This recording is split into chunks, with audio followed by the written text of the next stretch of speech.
What's up there, boys and girls? This is Chris and Mike. Sure, I'm Chris. He's Mike, and this is Joe, Apache Joe, coming on the show today. Going to talk about all kinds of fun things from running to health to fitness to recovery. He and I kind of live in the same neck of the woods in the East Valley, which is kind of cool. We met on a Facebook group dedicated to fellow fathers. So we pulled him on the show because why not? How are you, Joe? Welcome, Joe. Thanks for I'm coming doing on, good. man. Thanks for having me, guys. You are very welcome, man. So let's now. So I kind of just pointed out who you are. So let's talk a little bit about what got you in to all the things fitness related and health related, because there's always a reason why somebody goes down that path, especially when you're as disciplined in it as you are, like myself. I did it because when I stopped drinking, I needed something else to fulfill that addictive personality. So it just was a natural progression to turn into working out, and then 20 years later, here I sit. Hey, Mikey. We have a long time listener that always pops on our show, Mikey, the Mikey Castillo Day. So he just chimed in and said hello. Cool. So saying hello back.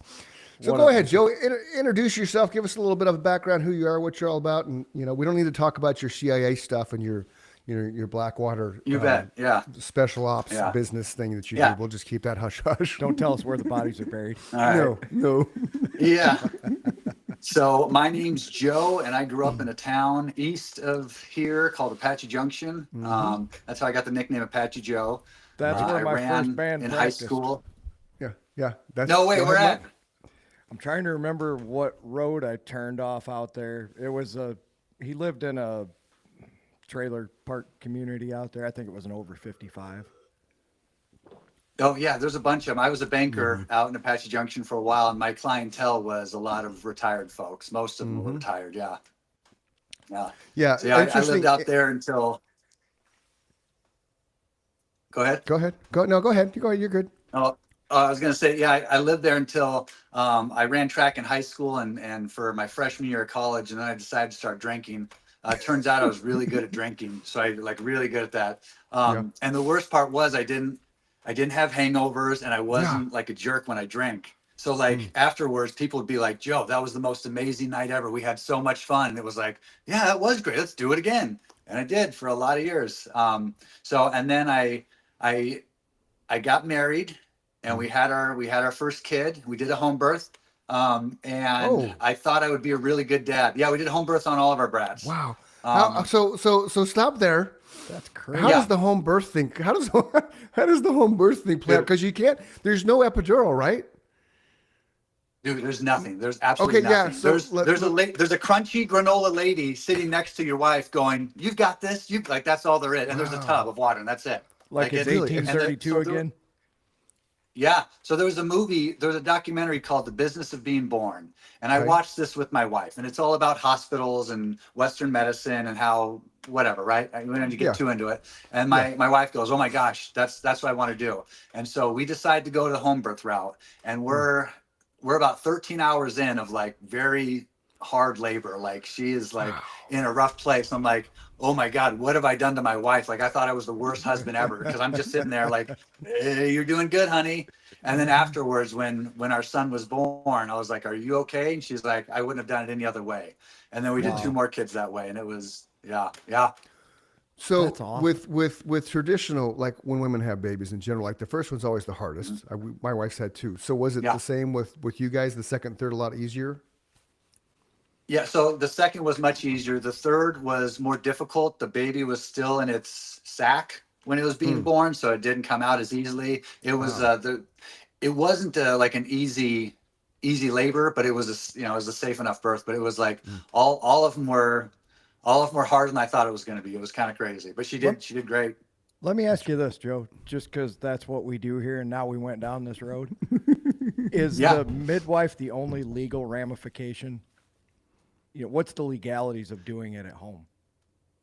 Oh yeah, so you have to be healthy. So if you go the midwife route, you can get a doula, which is like a cheering coach for you alongside the midwife. The midwife's usually got some medical degrees, whether it's a nurse or whatever. But you have to be healthy enough. You have to be within a certain age group and a certain weight limit. You can't be, there's got to be all these boxes you can check off. And if everything goes well, yeah, it's when my brother got pregnant, when he got his girl pregnant years ago, the first thing I thought of was he didn't have health insurance. He wasn't in the best part of, best place of life. And I thought, how's he going to have this baby? And I thought, wait, we've been having babies for a long time. Like humans have been doing this thing for a while. Like I'm sure she'll figure it out. And it's pretty cool. Well, that's what just sparked my curiosity. So if you and your wife just wanted to do it by yourselves, is that legal or no? I don't know, It would but have to be. my new favorite phrase I like to say is, what kind of American would I be if I asked for permission? I'm joking. I wouldn't do this with the kid, right? Like Amen. that's just I love that. yeah. So this came But this it's came like when- this this came to mind when you were sharing your story about the person in the background. You know. You can do it. You can do it, yeah. You can do it. You can do it. You can Yeah, do that was it. me. That You was the whole can time. do it. You can do it. You can do it. Sorry, I just screwed. I couldn't do it fast enough when you were telling the story, but that's the first thing that popped in my mind. Because my wife was giving birth to both our kids, I was sitting looking at the wall, and I'm sorry. So she's birthing that way. I'm this way, and I got the hand. Yeah. I'm like, "You're good, babe. You're good, babe," because I didn't want to see it. I had no Right, desire yeah. to watch my children pop out of the canal, man. I'm like, I'm good. Yeah, I had I'm to good. catch him. I was the Oh, one that caught God. him, all of them. So Oh, Really? yeah, I know. Yeah. Wow. First row seat, dude. Yeah. And so my second one, my daughter, who was the easy one, she came out. And as she came out, I couldn't pull her out because there was a cord wrapped around her neck. And I thought, okay, I'll just take this cord, and we're doing a water birth. So I can't pull her out of the water. I have to keep her in the water. And Right. so I'm like, okay, I'll just unwrap this cord. This cord is wrapped. I couldn't even get my finger under this cord, and I didn't want to lawnmower my wife to death and rip this kid out. So I was like, I didn't know what to do. That's when the midwives jumped in and took care of Huh. it, and everything was fine. So luckily, Oh, okay. luckily the midwives, were there. But it was, kind of a spooky scenario. Yeah.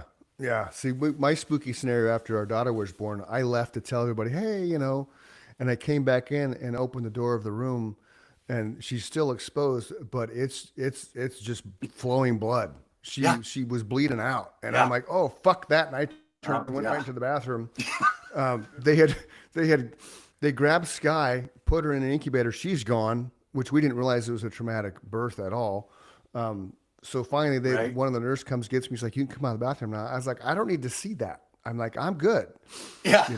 And then she explains what's going on, and she hemorrhaged or something, but then they fixed it and sewed it all, all good. But when you're 25 years old, I think, to come around the Right. corner and this super high thing, I just had a baby. Yeah, and you're you not walk in prepared there, for like, that. oh my God.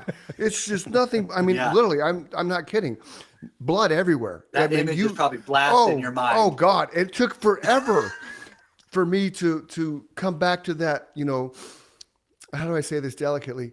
To engage in one Right. of those things you do with your spouse, Right. going down in a south. positive manner. It Yeah. took me a Right, while to okay, but yeah, so I can't imagine home birthing, man. That would be freaky, especially what you just said about your daughter and the cord, and I don't. Kudos to you, man.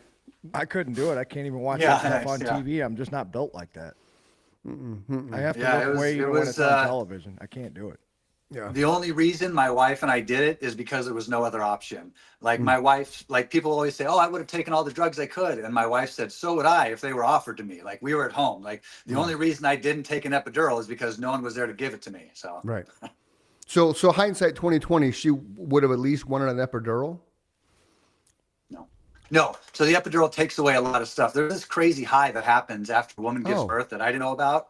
And Okay. if you're not locked, if you're not doped up or loaded up with drugs, you don't feel it. So a lot like Oh. if you're out in the wild and you give birth, you're Mm-hmm. not going to lay down for 3 days and be worthless. You have to continue to live, right? Mm-hmm. So my wife was up for a day and a half for like on all 3 of our kids after she gave birth. She wasn't moving around, but she was Right. awake. She was like, she had this crazy, she was crying, she was happy, she was Wow. high as a kite. And it was like the midwife said, yeah, this is what happens when you don't do it in the hospital. You get this crazy rush of, some chemicals or whatever. So it endorphins, worked out. dopamine, kind of Yeah. like after you hit your target, you set out to run a mile in under 6 minutes and you hit it, and it's just like, "Whoa, I could do anything." Yeah, you Yeah, bet. your body You just bet, yeah. dumps those chemicals naturally. Yeah. Wow. That's Yeah. interesting. Yeah, yeah. That's interesting. Okay. Well, so just a tub in the So- living room and open your legs, honey. We're gonna have a baby. Yeah, right. Yeah, it was funny. On the last one, she was in labor for so long, and she was like, "Well, this is it." And she looked at the midwife, and she's like, "Okay, I tried." The midwife's like, "Yeah, you're not done. You don't get to just say I'm done. Like this is, you have to keep going." So yeah, the midwife says, "We'll be in the living room waiting for you." And it's like, "Oh my Oh. gosh." Wow. Yeah. So how Yeah, long it was was how, a long how long, haul. how long was the third one labor wise? So the labor wise on the third one was also about 13, 14 hours. But the second one, when my wife's water broke, she didn't immediately go into labor. And usually when your water breaks, you go to Right. the hospital, right? Mhm. And right when you go into the hospital, the first thing the doctor does is check the wife to see how dilated she is. Yep. And the second you check your wife, you've breached that entry. And once Right. you breach that entry, the hospital has 24 hours. We got to get this kid out in 24 hours. That's a deadline, right? Yeah. So we didn't breach anything. We just knew her water broke. So my midwife says, "Well, go for a walk, go on a date, go whatever." I took the next day off of work, and we're sitting around waiting for this baby to show up. Nothing. I had to go back to work the next day because my job didn't give me maternity leave that time. I had to go back to work the next day, and I'm at my office going like, "Is my wife going to have this kid or not?" Finally, that evening when I came home, she goes, "Okay, I think we're going to have a kid." And it was like on the third day after her water broke, the kid showed up. Wow. Wow. That's amazing, Yeah. man. That's Yeah. yeah. Exercise is a funny thing because we did that with Sky. She broke water with Sky, and she was like 2% dilated and like 12% effaced. It was Right. stupid. So we went walking around the hospital, and yeah, Yeah. birthing is such a Get her on a trampoline, get it out quicker. Yeah. That's a TikTok video.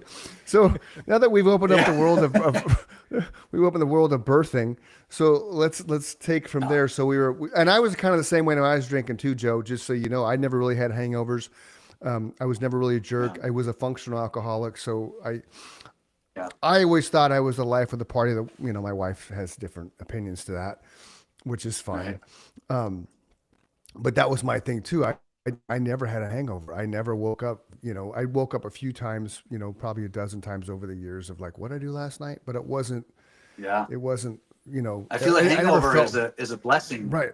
It is, because we had a guy on the show a while back that he was an alcoholic too. And he's recently been sober. But he's like, every time you get hammered and drunk, you're taking away the next day. You're like, You're robbing from tomorrow. You're robbing from Yeah. tomorrow. Yes, good job, Mike. Way to Absolutely. pull that out. Robbing, which I thought was brilliant because I never looked at it that way. But you absolutely are robbing from tomorrow That's if you why I have a remembered hangover. It was brilliant. Yeah, because you're not gonna function the next day if you drink so much that you were blackout drunk. So take us down the path of a little bit of your alcohol fun and what led you to stop. Yeah, and how- I really liked alcohol. I was good at it. And I remember there was a time in my 20s where I just took a quick break. I thought, am I drinking too much? My dad was an alcoholic. He drank a 12-pack every day. It was like an everyday thing. But I never knew when he was drunk. He was just always drinking beer, and that's what he did. Yeah. But I remember I took a break from drinking, and I told my buddy, who I just met after I stopped drinking, I told my buddy all these crazy drunk stories. And he goes, "Man, I feel like I just missed the fun, Joe." And I was like, "Oh man, that sucks. I don't want to hear that." So I started drinking again when I moved. I moved back to Arizona and from Colorado. And when I moved back, I started hanging out with my old buddies, and I was drinking, and it was life of the party again. And then my first son showed up, and I wasn't drinking as much. Things had changed, but I still felt I was on head meds. It was like I was very depressed. I wasn't just wanting life to get better. I just wanted it to be over. It was like I was counting down for time to get done. It was like, and it was this crappy. I didn't fantasize about it, but I had suicidal thoughts that just played in the back of my head like elevator music. Like it's all I thought weird. about, and I wasn't. Yeah, and yes, it was like wherever I went, I knew how I could end it. If I go here, there's a tall building. If I go home, I have a firearm. There was like, if I'm driving, I can, like, it was, and I don't know why this was, but That's interesting. For 10 years, my wife harped on me about food. She goes, food might be the reason why you're so depressed. I know you've been on these head meds, and I know you're seeing the shrinks and the psychiatrists and everyone. They're giving you the medicine, but maybe it's food. But my wife's not a doctor, and so I didn't listen to her for 10 years. We never listen to our wives. Yeah, I know, until we have to. Yeah. Right. And then when my youngest son showed up and he started eating solid foods as a little guy, we found out he was celiac. So we had to get rid of gluten. And gluten is in everything that tastes good. Everything. So everything, like everything. Everything. So I used to eat cereal nonstop. Like cereal was my staple. So I couldn't have gluten in the house, and I wasn't going to be that guy that was like, there's daddy's food, there's the kids' food, right? Like if the kids are being healthy, daddy needs to be healthy.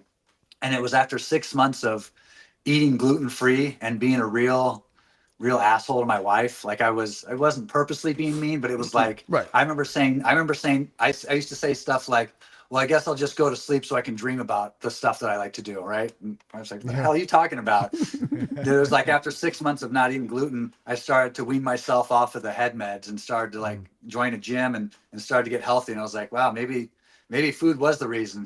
Maybe she was right. Yeah. It's crazy, right? No. It's crazy how much food we learned. We learned a lot about the food and what you eat when we had a guy named Nate Palmer on the show, a physical health guru, and there were like breads, and Whole Foods and stuff. Like I always knew about that kind of thing, but I didn't really understand it. So when we had Nate on, it's like, holy shit, that's amazing. So we had stopped. Nikki and I had stopped doing the breads for a while, probably about a month or so, just to see the dynamic of the change with it. And still to this day, we're not heavy into the breads anymore. I still do burritos, homemade burritos and stuff from time to time. My daughter makes some fantastic tortillas, but for the most part, it's not a daily occurrence with tons of bread and because the way it makes you feel is crazy, and you don't realize. I had no idea. Right, that's what I'm saying. You don't realize what it's doing to your body until you stop. Yeah, and you have to stop for long enough time. Just like not having a hangover. I was never overweight, so I never thought food was my issue. I was like, well, I'm not a fat guy. Food's fine, right? I can eat whatever. I can eat whatever I want. I used to say that shit all the time. Well, I think to Chris's point, we didn't understand for a long time, and to your point, that the food we were putting in our body is what was causing the inflammation. It wasn't that we were overdoing. In some cases, sure, you're overdoing it, especially for you guys. When you work out too much, when you've pushed it too hard.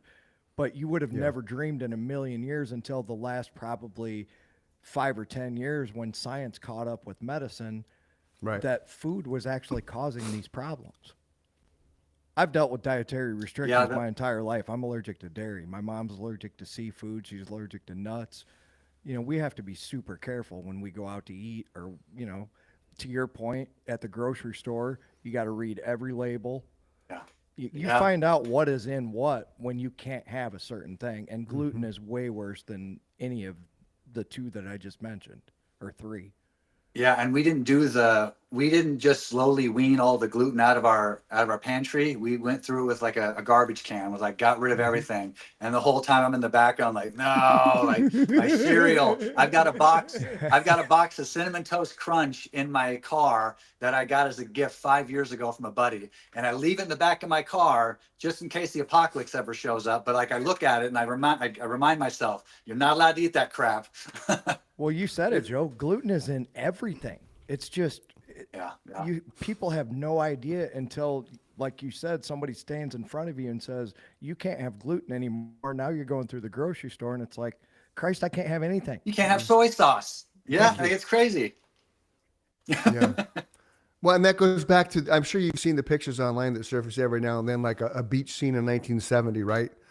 Right. Yeah. And everybody's lean and fit, Just right? And one. there's right. And you don't really see the overweightness. You don't see the obesity at all. It's just lean and fit. I mean, they're not supermodels, male or female, but they don't have the spare tires. They don't have the extra baggage. Yeah. But the food was so much cleaner back then. Yeah. Right? And that goes back to Nate's point when he was on there. We didn't have all that processed food back then. Right. Everything is just super processed now. Mm-hmm.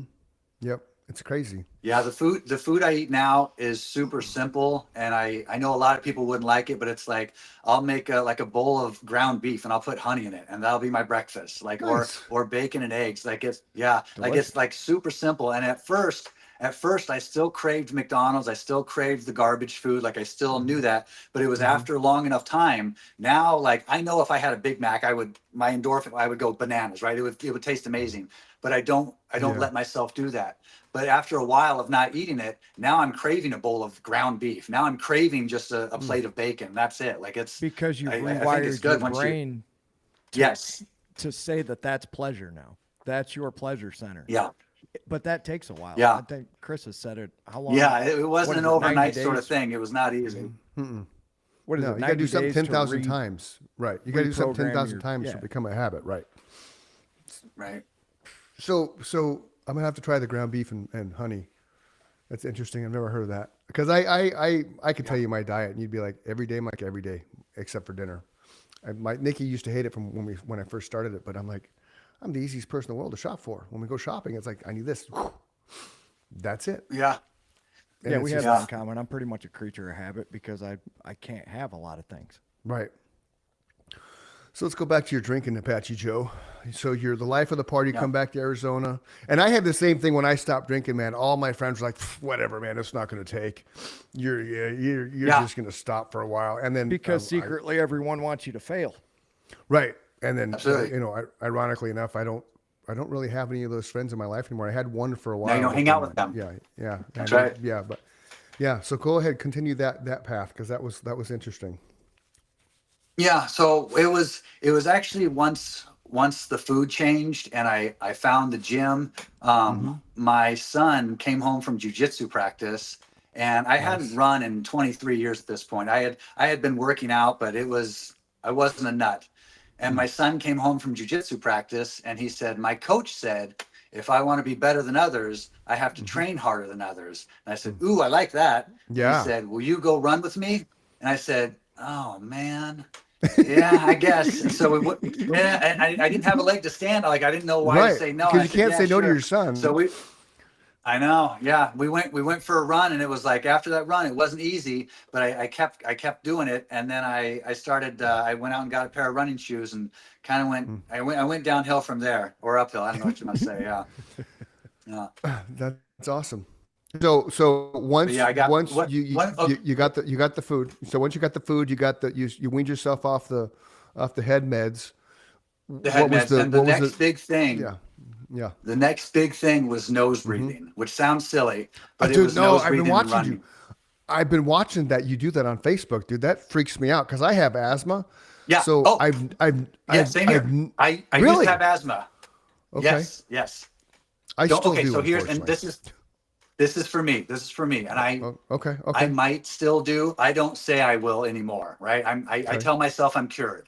I tell myself with my depression and my anxiety, I'm cured. I was never broken. I might have been lied to and just maybe tricked that I had asthma, or tricked that I had depression. Maybe I just believed it. I don't know. But when I got into nose breathing, I read this book called Breath. And it was all about just nose breathing and different cultures, and how like nose breathing was a big deal. Even like a lot of Native Americans, when the babies will sleep, they'll hold the mouth of the babies closed just so they'll Really? breathe through their nose. Yep. Yeah, Wow. which I thought was kind of crazy. Yeah. So I was supposed to meet up for my very first group run. It was out at Santan Mountain, and I was supposed to meet up with this huge group run. I was super excited. I was like, okay, I'm healthy enough to run with these other people. Like I'm ready to go. And I show up to the wrong place, and it's just me, and I'm pissed off and I'm upset. And I said, all right, I'm going to do this crazy nose breathing thing. Which and I'm out side of running the by mountain myself. did you show up on the wrong side of the mountain? Yeah. Yeah, Yes. I know. So I was first supposed time to I show went up on out. the wagon first wheel time, side. Yep. First time I went to Santan, dude, I did the same thing. Yep. Yeah. So I'm out there running by myself, and I'm kind of pissed off that I'm doing this. And what I would do is I would nose breathe for 5 minutes as I'm jogging. Okay. And I wouldn't run fast, but it would be after the first, I would say 5 minutes of it, there's this crazy rush of like fear. You know that where you can't get that satisfying, that last breath to make you feel like, oh, I can breathe as you're running. You're doing that. It feels like you're about to die. But if you can Yep. continue to keep your mouth shut and keep nose breathing, all of a sudden you'll get this rush of like something, and instantly Yeah. you're like, whoa, I'm a good father. Like I'm a great Yeah. husband. I'm a good son. Like big things happen. So Yeah. I would run and I would like do this nose breathing thing. And then once I did it for about 5 minutes, I would breathe for 1 minute just as fast as and hard as I could. And then at the end of that, I would scream everything out. Ah! I would hold my Really? breath and I would sprint as fast as I could. And I would Okay. be holding my breath while I'm sprinting. And while I'm sprinting, my vision starts doing this. Like it just starts shrinking down and I can see Your less vision? and less. And yes, like I'm holding my breath. Weird. My fingers are numb, like my head's tingling, like and I'm running while holding my breath. And like all of a sudden, like everything starts coming and I'm scared to death. It feels like I'm about to die. Finally, at the very end, before I fall over, Mhm. I take a big inhale and I blurt out whatever the hell is in my mind or in my heart or in whatever. yeah, And I blurt yeah. out, I found myself out here. Right. And Right I on. lose it crying, right? And I thought, whoa, Wow. that was neat. So I do it again, right? And I blurt out, I'm a good man. Oh my gosh. The last time I do it, I blurt out, they'll need a fucking helicopter to find my body when I'm done with it. I go, whoa, maybe I won't tell the wife that one. Yeah. But Wow, that's crazy amazing. crazy runner's highs. Really? Okay. Because Yeah. I don't ever Yeah. really get runner's high. I hear about it every now and then. You know, Nikki and I have probably done since 2015 about 100, you know, half marathons, you know, trickle in, you know, 65K, 10K, things like that. But only a select few Yeah. times did I actually feel that, right? I didn't, you know, Yeah. some people feel it every single time, but and like she gets it all the time. And I've tried, I didn't realize that was a science to the breathing thing. I've tried running with just through my nose. I probably didn't do it Yeah. long enough to actually Yeah. experience what you experience. So as I get back into better cardio shape, I'm going to have to start instilling that and see how it works with me. Cause that's interesting. Yeah, for I was sure. wondering what so when I first got into nose breathing, Yeah. and I found out that I looked up what cultures ran with water in their mouth. And the first thing that popped up was the Apache Indians used to run with water in their mouths, you know, while they would go out running. And they used to call Really? themselves spirit runners. And I was like, whoa, like my nickname's Apache Joe. Like this Yeah, feels very yeah. spiritual. This is crazy, right? So I'm telling my buddy Yeah. this, and he goes, you know, the Spartans used to run with water in their mouths for 10 miles and spit it out at the end. I was like, whoa, that's crazy, right? Wow. Then the next day I go, the fuck makes a Spartan better than me, right? I was like, maybe I could do that. Yeah, right. Crazy stuff, right? So for the past 2 years at the Lost Dutchman Marathon, I've run the Lost Dutchman Marathon with a mouthful of water and spit it out at the end. So No shit.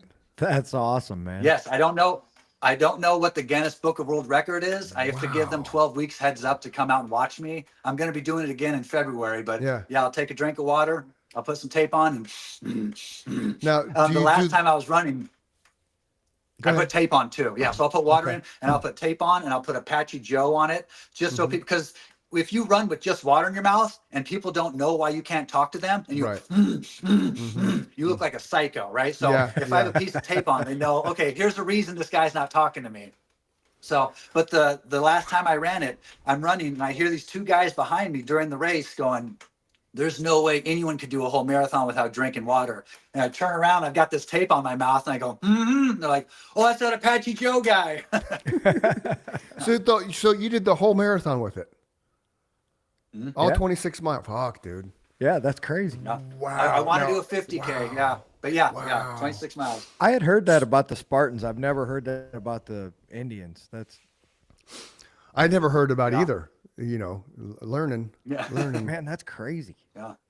And now you did 26 miles. With Yeah. it. So I definitely wouldn't recommend it on a fast run. Like No, I no. run, I do masters track meets. I wouldn't be doing any half miles with that, but on the low, slow runs, yeah, I love the water in the mouth. Wow. Wow. Tape. That's extreme, man. 26. Yeah. So when yeah, you're it's called hostage tape. Yeah. so when you're done with the full marathon, the first time you did it, you tape off the tape, you spit out the water. I mean, are you dehydrated? No, no, I load up with water beforehand for the Oh, week yeah. before. I'll usually drink Sure. quite a bit of water and salt beforehand. But yeah, it's, I don't want to say, I would never recommend people not to run with water, but I do believe we might, we might think we need, I don't want to say we think we need water more than we do, but if you look around, everyone's got a water bottle. Everyone's walking around with their giant Stanley full of water. And like, you know, as a kid, we had the hose or we had the water fountains. And now my kids see a water fountain. They're like, oh, gross. I won't drink out of a water fountain. I said, you will if you're thirsty enough. Like Yeah. if that's the only thing you've got, yes, you will. Yep. Yeah. I do. I drink a lot. I don't walk around with Stanley, but I probably drink a gallon of water today, but I've always done that. I mean, that's part of the reason why I think I never had Yeah. hangovers, because every time I was drinking the 12 Yeah. to 18 beers and the 3 or 4 shots of Jacks, I would have one of these filled up with water, you know, during Heck you know, yeah. watching the baseball game. So that was the biggest reason that people, I think, have hangovers, is because they're dehydrated. And I just never was, you know? Yeah, 'Cause I most drink so people much aren't water. drinking water while they're drinking alcohol. Right. I think know. I was you- weird like that. And I have one other friend that does that. In my entire I was life, gonna say that is 2 weird. people. Yeah. Yeah. I don't know of anyone doing that either. Yeah. Yeah. That's, you know, I was a Chris special always had alcoholic, water Joe. the whole time he was in the band, so I'm a witness to that. And then I have another friend that does the same thing. But in 52 years, I've only met 2 people that do that. Yeah, which Yeah. is weird Right. because when we went to New York years ago, it's because it's I think it's part of the Arizona climate, right? Because when we were in New York for I think 7 to 10 days, we'd get back to the hotel. I'm like, I haven't drank any water today, you know, or Yeah, I hadn't aside from like lunch, because I don't drink soda. I have never been a big soda drinker. It's just tea and water for the most part. So, but that's a weird little caveat. You don't realize it. Like we would walk around New York and Natural Museum, go to all those things, and you know, grab a bottle of water when we're eating lunch. But then aside from that, it's like we didn't really drink water today. So When I did think we it has drink a lot to do water? with it. Yeah. Yeah, I think it has a lot to do with Arizona, to be for honest. sure. You know, because I doubt you're 100%. walking I around think you're all right. day, Mike. But it's hot, you know, and we sweat, especially in the dry. summer. And dry as hell. It's really dry. It's really dry. So Yeah. we're all ADHD because we're squirreling moments here. So we have your third kid. You change your food. Takes about 6 months to clear through that. You get off the head meds. Yeah. So when do you actually stop drinking? Is it a specific moment? Like most of us alcoholics, we have okay, this is the thing that turned me, or was it just like gradually you walked away from it? It was kind of nice. It was kind of gradually less and less in my life. Cool. I would drink it. It was to the point where I would only drink on the weekends, but it wouldn't even be a lot. My wife was still drinking at the time, and when she would drink a lot, but we were at home, we didn't drive anywhere, none of us Right. got belligerent, right? But then when we got into this health journey, and both of us started working out and eating right, and even though we were drinking less, my wife's like, there's no beneficial reason for this to be in our life. Like there's no reason we have it. So she's like, Right. I'm done with it. I'm like, well, good for you. And then it was like maybe 2 get-togethers at the house. I would have like maybe 2 or 3 beers. I'm like, I'm not having enough beers to where I'm enjoying this. Like in my mind, it's like, let's have a bunch of them. I'm like, no. Right. The kids are here. My wife's not drinking. I can try to keep it together. And it was after like 2 get-togethers with friends. I was like, why am I doing this? Like, this makes no sense. But it was so nice to be. It was so far removed from my life at that point. I could just walk away versus I wasn't in the depths of it. I wasn't rock bottom. I wasn't, drink driving, stuff like Yeah, that. yeah. See, mine was a blow up, and my wife and I've been together 31 years, and it didn't start out alcohol. It took me a while, but Right. we had a blow up, and I woke up the next morning, and we never argued. We still don't ever really argue, and I can count on one hand how many times we've argued in 31 years, and she was always right. Yeah. But we had a blow up, and the next morning I was like, "Fuck, man, something's got to change." So I Googled AA, and off I went. You know, but that's interesting. It's cool that you just kind of gradually, because Nikki stopped drinking too. As soon as I stopped, and we went through our stuff, and she stopped drinking at home completely, and which I thought was really cool. It makes it so much respectful. easier if both Yeah. of you do it. Same with Yeah. the food. Same with the Yeah. food, right? Like if you've got your food and she's got her, like it's not going to work, especially if No. I wake up in the middle of the night and I'm right in the kitchen, right? Right. Or if I'm drinking, like it's not good if it's in the house. Right. No, agreed. I have hyperparathyroidism, and so we watched this show on Netflix called What the Health. Have you ever seen that?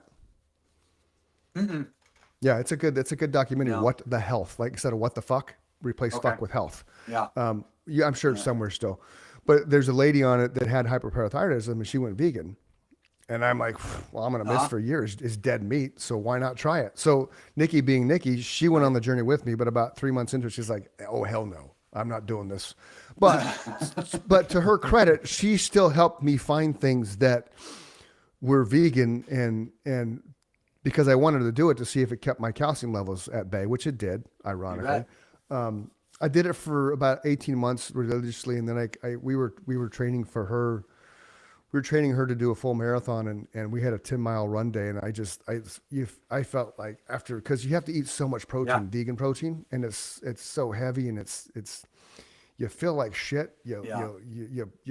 You're swollen because of it, which doesn't make sense. I've because never you're seen a eating vegan healthier. that doesn't look sick. Right. That's the weirdest thing They about it. don't realize that they look and- sick. But Yeah. they do. I don't. Yeah. I'm sorry. you just Whenever do. I hear someone say that they're going to do this vegan thing, it usually starts off, if they do it for 6 months to 18 months, it works great. Like it almost like does a reset on the body. And then if you go to healthy eating, it works great. But when you see, and I don't mean to talk shit about it, but when a lot of times when you see vegans that are 5-10 years into it, they don't look have the healthy. healthiest of looks. And No. I'm with you, Joe. I'm not sitting here talking shit. We joked before Right. we got on the podcast. Of course, I smoke. I drink a little bit. I do things that aren't good too. Yeah. But I subscribe to Walt Whitman. Everything in moderation, including moderation. To say to yourself, I cannot do something. To me, this is only for me. I'm not. I hate when people make blanket statements, but Chris just said it with his condition. His diet is going to require him to be different than me, to be different than you. There is no perfect diet for everyone. So when a vegan You bet. says, Absolutely. this is the way to live, you're wrong just as much as me saying eating meat is okay too, right? It might not be for Chris. It might not be for Joe, but it might work for Mike, right? I can't have dairy. Dairy might be the best thing for another body, right? You bet. So you're going to hear doctors Yeah, I say always that we think- were never intended to eat dairy. That's not true Right. either. Yeah. Every human is different. Right. Yeah. Right. Yeah. I on Monday, Tuesday, and Wednesday, I work from the office. And on those days, I will drink black iced coffee and I've got a little thing of salt at my desk. And I'll take a spoonful of salt whenever I get like hungry. And so those days I won't eat until I get home and have dinner. Yes, and I'll have dinner. So when I have dinner, it's a big dinner, right? Whether it's hamburger or whatever. It's probably about 2 meals worth. And so Monday, Tuesday, Wednesday, I just do a 24-hour fast, right? And I feel that works out great for me. But I know fasting doesn't work for everyone. It doesn't work for certain females, right? Like, so if someone's asking me diet stuff, I'm like, well, I know it works for me really well, but I cannot recommend it for everyone. I can do it for not that long. I like it for a little bit shorter period of time. I have to eat a little bit a lot of times a day. That's just how my body works. I don't overeat, Right. I weigh 154 pounds. I'm not overweight by any means, but I do require like 5 meals a day. They just have to be small. I don't sit down and eat I a notice on the gigantic meal. days that I fast, on the days that I fast, at first I was I don't want to say a mean guy, but I had a little more bite to me. And I would go into the office and people would bring in donuts or I would smell, they would come back from the cafe and I would smell it. Now when I see it or smell it, I feel like a fucking animal. I'm like, yeah, not for me. I don't need that shit. Right? Like I got this sort of mentality. I like that. I'm the same way. When I got to the point to where I turned like once I had neck surgery and that was done, then I could work out without pain again. We found Isogenics. So we went down that path. And it went from October of that year, 14 to February of 15 that I went from like 211 pounds to 168, like high school weight, but I was skinny. I didn't have the muscle mass.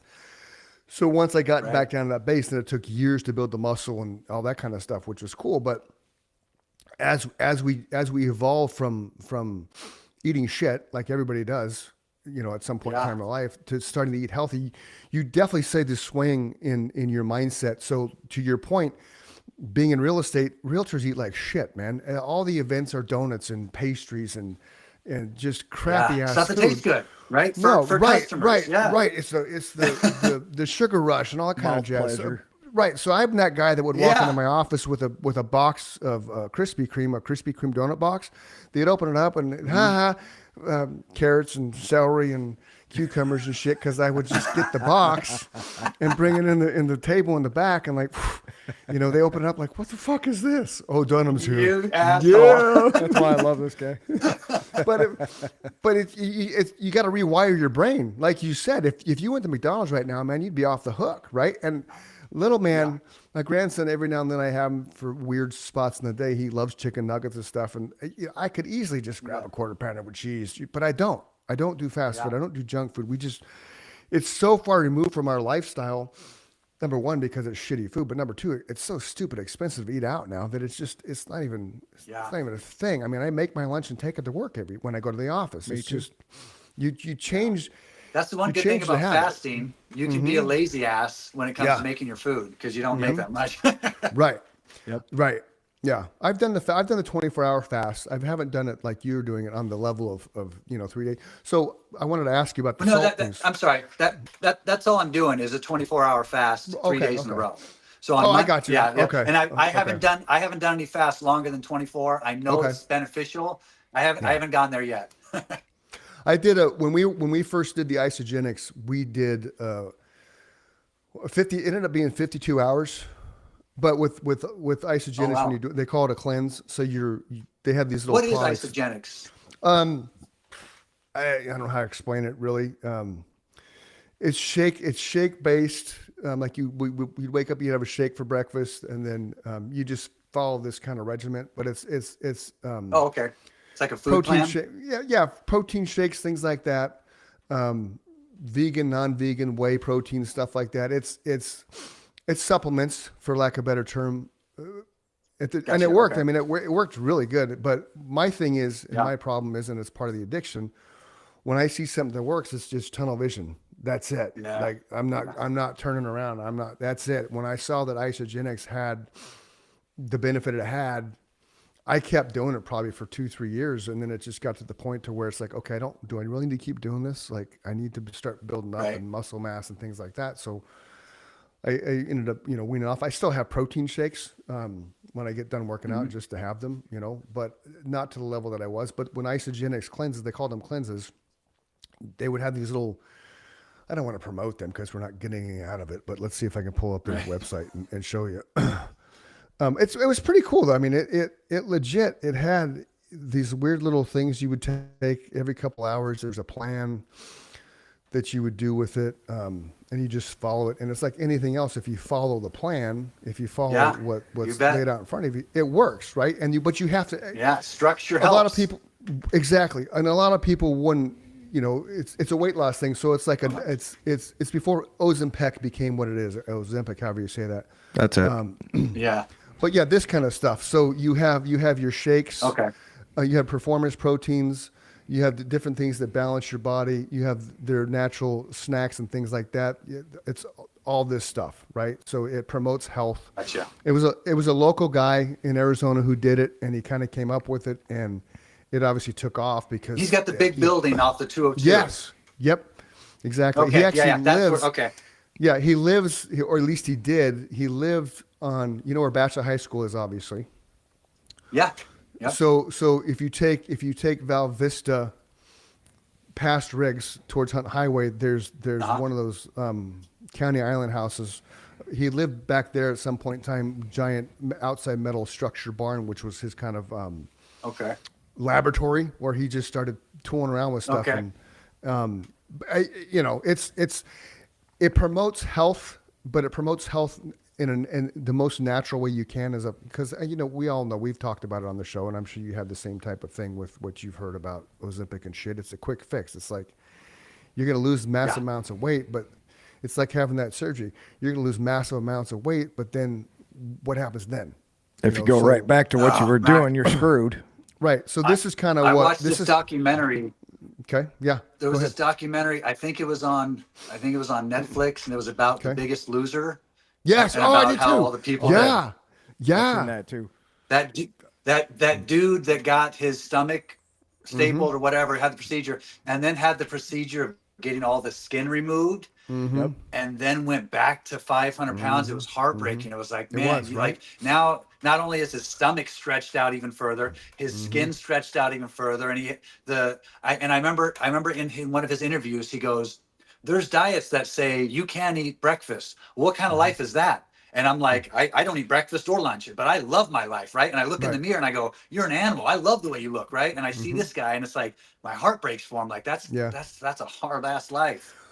But part of, and I agree, because it was quite a shock watching that and seeing because he's bigger than he ever was on the show. Yeah. And just sitting there, the way he was sitting there, it's like, he's got to be miserable. But I think a lot of that it's mind. There's something wrong mentally. Something happened. Not a lot of it, all of it. Right. Yeah. Okay. Yeah, we had a guy on. Was it Justin Willoughby, 600-pound guy, and he dropped when he was 19 years old. He was 600 pounds. Now he's healthy and fit. 70. Oh, that's right. 799. 600 pounds. Oh, that's right. That's right. Yeah. So. My. Yeah. And Good. he had Really a good guy. doctor. Yeah. Go ahead, Mike. He had a doctor, Joe, that volunteered to do that skin removal. And I'm not sure if he said it like this, but what I got out of that episode was, and we follow his journey on Instagram and Facebook too.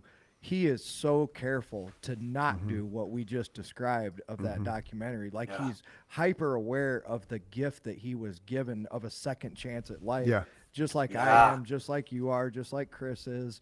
And that's why we do this, is to let people know there's life on the other side of whatever was killing you, right? So that's a great example. Is Justin is the opposite. He embraced the gift that he was given and the second chance at life, where this guy just basically ate his feelings back into the recliner. Yeah. Yeah. Big time. Big time.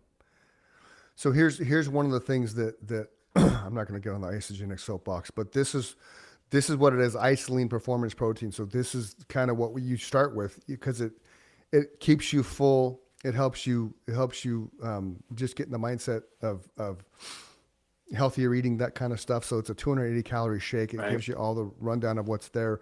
36 grams of high quality protein under unnatured whey from grass-fed cows, superior amino acids. So it's totally, it's helping shift your mindset from what you think you're doing is right, but it's really not. So then you kind of go this route. See, and then right it away, just, I can't have it though. So that's where. well, but they have vegan. That's why I'm bringing it up. Cause I when I went vegan, I stopped the whey ones and went to having the vegan shakes because, it obviously reasons. Cause when I just stopped all the dairy stuff. And eventually my vegan stopped because of Nikki and I's running. And one of the weeks we had a 12-mile run, and I'm like, I can't do that again. So I had chicken 3 times that week, and it was like lights out, man. I was like, holy shit, I'm running on air, man. Woo! So I became a isn't that funny when you, when you feel fueled up and healthy, like running's not so bad, or it's not as bad. Nope. And so then it was vegan everything plus chicken. I was a chicketarian. Yeah, there you go. I think one of the biggest lies that we were ever told was that red meat is what was killing us. Yeah. Yeah, that's all I eat now. That's all I eat. My hamburger is all I eat. It's upside down, right? Yeah. So meat's at the top and grain is at the bottom. Yeah. So really, all you eat is dead cow. Hamburger. Yeah, I'll eat bacon a lot. I'll eat eggs a lot. But so it would be a keto style diet. That's where I was going with there that are question. certain carbs there are certain carbs that I'll eat, but it's only on the weekend, and it's only homemade cookies or pancakes that my kids make. And we use a special type of flour that doesn't have gluten in it. So yeah, it's kind of nice. Yeah, you got to eat the kids' cookies, man. I love the fact that you run. I love it.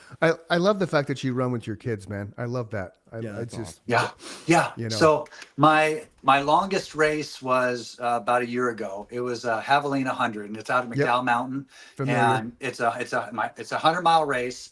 And from mile 60 to 80, I got to pick up my wife and she got to run with me for those 20 miles, right? Cool. And so for those 20 miles, I was a wreck. I was like falling over. I was like I couldn't take a leak without falling over. I remember I would stop in the middle of my run and I would put my arms up like this, and my wife's like, "What are you doing?" I'm like, "I'm trying to get comfortable. I don't know what the hell I'm doing." Like I was weird, right? But then I dropped her off at mile 80, and from mile 80 to 100, I got to pick up my 13-year-old son at the time, Memphis, Nice. and he ran the last 20 miles with me. And just knowing that Memphis was there, knowing that my baby son was watching me, I was like, there was nothing. I was like, that was, I wasn't doing this crap or anything. I was a monster. It was great. That's awesome, man. That is very cool. Anything else we want to talk about? We got about 10 minutes left. You know, recently I just got back into track meets, probably about 2 years ago. And track meets, there's this group of runners called the Masters, and it's just a bunch of old guys that didn't stop doing track meets after high school. Right on. And I think that might be my new favorite thing. I like running long. I like what running long distance does for me, but I don't say I would like it. I like running short distance. I like sprinting. That's fun. Okay. So is this one of your track meet pictures? Yes, that's at the one that I almost broke the there's an Arizona state record for old guys for the half mile, and I was less than a second away from it. Right on. I used to run the 800 in high school. That was my race.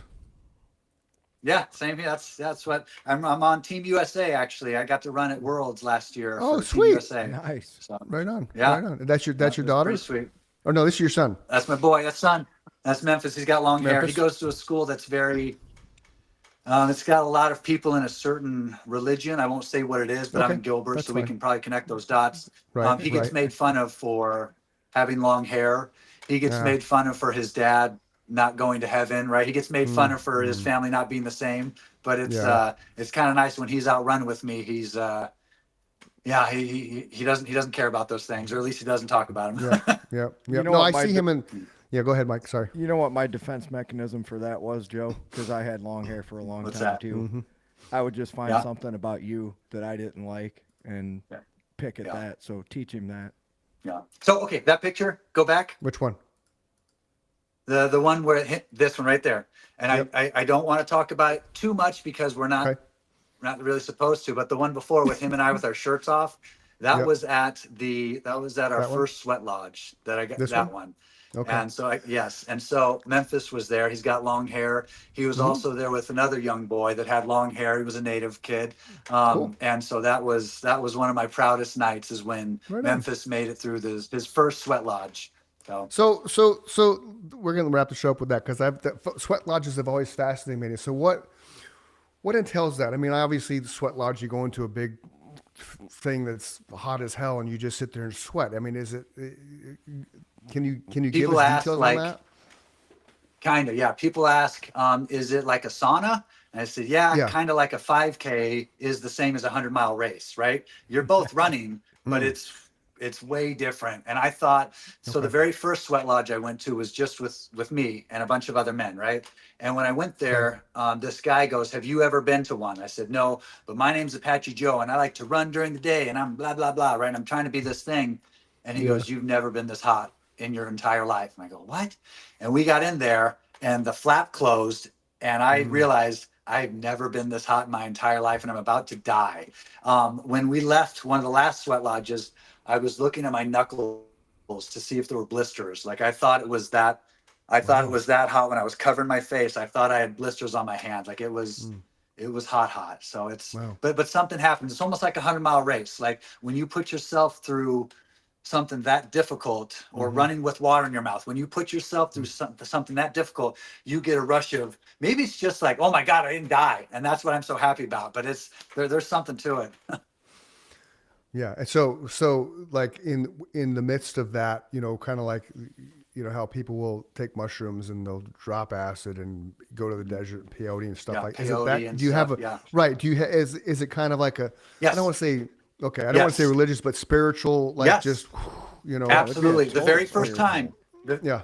The very first time when that flap closed and I got scared, one of the guys before said, "Hey, if you get scared, don't feel ashamed. if you have to get low. And I thought, I'm not going to get low. I'm Apache Joe. I'm super strong. We get in there and I realize I'm a bitch, right? And I'm scared to death. And I get down on the ground. I'm laying on the mud on the ground and I'm like this close to crying. And I hear a woman's voice say, "What? The sweat of your brothers and Mother Earth will keep you safe." Whoa. And I'll always remember that. And it was the sweat of the other men in that lodge that kept the ground wet. And it was Mother Earth that just left the air maybe 5 degrees cooler down on the ground that made me feel safe. Like it was huge. Yeah.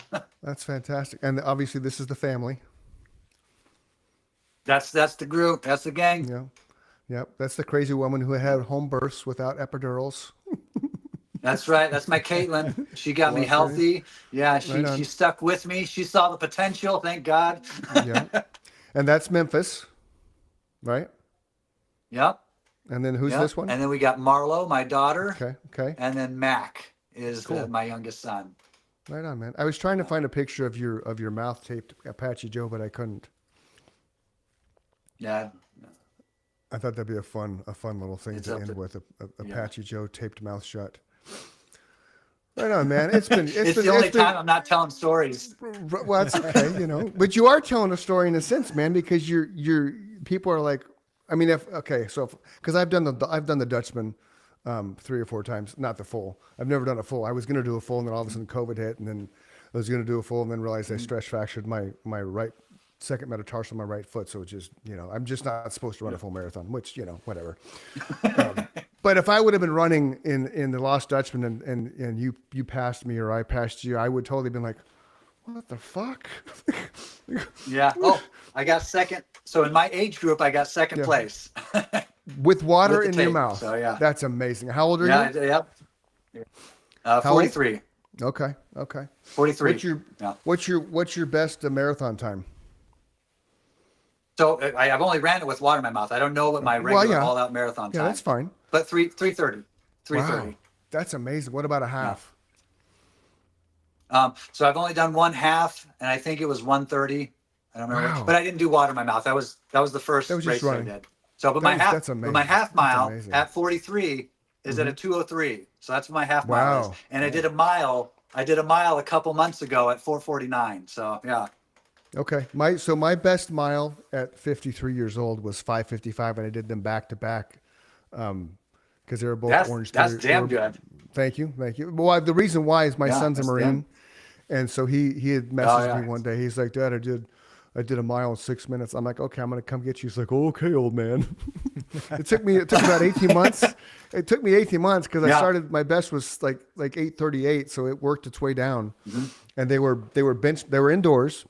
They were benchmarks with Orange Theory Fitness, and I used to do back-to-back workouts. So the first benchmark day was at the Gilbert East, and I did it 5 minutes 55 seconds, and then that class ended, and I drove to the Queen Creek one and did it again. And I actually set the treadmill this time faster, and I still hit the same time. I was pissed. I'm like, what the hell's up with that? But 53 years old doing, you know. So I was still happy with it, which is cool, you know. So. Yeah, I'm worried. My son's getting faster and faster. Well, every time there's this hill on this out in Mesa, out at Pass. Every time we go there, I race him, and every time I put him in his place. But last Saturday, it took a lot longer for me to put him in his place. I thought, geez, this might not be happening this way for too much longer. That's Memphis, right? Yeah, he's 14 now. Yeah. Right on. Memphis is going to catch you, man. But that's the thing. See, once he catches and passes you, then your motivation is to turn that shit around, catch him and pass him. Because then I can chase his ass. That's right. Yeah, because my son was like, "There's no way, Dad." And he back up there. There's the boot camp picture up there. But he's like, "Okay, old man." And then I kept texting him when I was creeping back. He's like. He's supportive. Yeah, you know, let's go. And then when I screenshot I had somebody at the Gilbert East behind me, and they had the video going. So when I hit the mile, it showed it right there, and so I sent that to him, and he's like, "Damn, Dad." That's awesome. Winning. All right, well, Yeah. that's Apache Joe. So for those of you in Arizona, if you're a runner and you see a guy running with tape on his mouth that says Apache Joe, don't ask him a question. He's busy. He's got water in his mouth, and he's running through his nose, which is quite impressive. That's right. You're a great human to talk to, man. Great life resume. I've followed you for a while on Facebook, so I'm so happy you decided to come on and join us here. Absolutely. Yeah, thanks for inviting me. This is great, guys. This is awesome. Yeah, and you're welcome to come back anytime you want to, because that's who we are. We love having conversations with cool people like you. We always wrap up like this, so if you're feeling depressed, suicidal, just in the wrong mindset, go out for a run, go work out, go scream in a pillow, go journal, go write, call somebody to talk to you to help change your mind and the mindset you have at that time. If you can't, text 988. Somebody's there standing by waiting to talk you off the cliff. Tomorrow is a better day with you in it, because somebody does love you, whether you believe it or not. And with you not being here, you're going to leave a hole in somebody else's heart. For the Chris and Mike Show, I'm Chris. He's Mike. That's Apache Joe. Until next episode, we'll see you. Thanks again, I Joe. love that. Thank you, Joe. Thanks, guys. Love you, brother. Love You you can too, man. stop it. You stop it, Mike, so we don't double stop this time.